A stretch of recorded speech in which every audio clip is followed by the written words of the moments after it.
ద్వితీయోపదేశకాండం 28వ అధ్యాయం 2 భాగాలుగా విభజించబడిన ఒక పెద్ద అధ్యాయం. మొదటి 14 వచనాలు వారి దేవుని ఆజ్ఞలను పాటిస్తే ఆయన వారిని ఎలా ఆశీర్వదిస్తాడో తెలిపే వాగ్దానాలు. తర్వాతి 54 వచనాలు వారు ఆయన ఆజ్ఞలను ధిక్కరిస్తే దేవుడు వారిని ఎలా శిక్షిస్తాడో తెలియచేస్తాయి. ధర్మశాస్త్రం ప్రకారం మనిషి తనకు లోబడేలా చేయడానికి దేవునికి ఉన్న ఏకైక మార్గం ఇదే. బహుమానం ఇస్తాడనే ఆశ మరియు శిక్ష వస్తుందనే భయం. ద్వితీయోపదేశకాండం 28వ అధ్యాయం ఒక ఆత్మీయ అర్థం లాంటిది.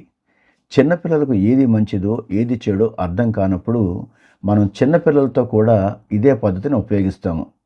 దీనికి మనం చాక్లెట్ మరియు కర్ర పద్ధతి అని పిలవచ్చు. వారు లోబడితే చాక్లెట్ ఇస్తామని వాగ్దానం, అవిధేయత చూపిస్తే కర్రతో శిక్షిస్తామనే భయం. మనం పసిపిల్లలమా లేక పెద్దలమా అని ప్రశ్నించుకునే సమయం ఇది. పసిపిల్లల మనస్తత్వం భయంతో, స్వార్థంతో నిండి ఉంటాయి.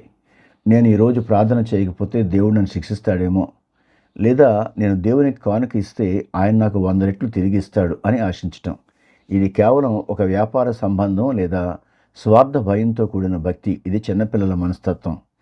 పెద్దల మనస్తత్వం ప్రేమ, భక్తితో నిండి ఉంటాయి.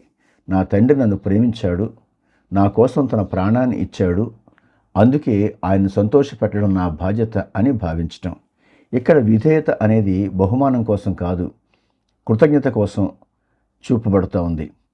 యేసుక్రీస్తు మనల్ని దాసులుగా కాక స్నేహితులుగా, పిల్లలుగా కాక కుమారులుగా పిలిచారు. అందుకే ఆయన మీరు నన్ను ప్రేమిస్తేనే నా ఆజ్ఞలను గైకొనండి అన్నారు. ప్రేమ లేని చోట చేసే ఏ సేవ అయినా కేవలం ఒక భారంగా మారుతుంది. ప్రార్థన. ప్రేమగల మా పరలోకపు తండ్రి, నీకు స్తోత్రాలు చెల్లిస్తూ ఉన్నాం. మేము కేవలం శిక్షకు భయపడి లేదా బహుమానాల కోసం ఆశపడే పసిపిల్లల వలె కాకుండా నీ ప్రేమను అర్థం చేసుకున్న పరిణతి చెందిన కుమారులుగా, కుమార్తెలుగా జీవించే భాగ్యాన్ని మాకు దయచేయండి.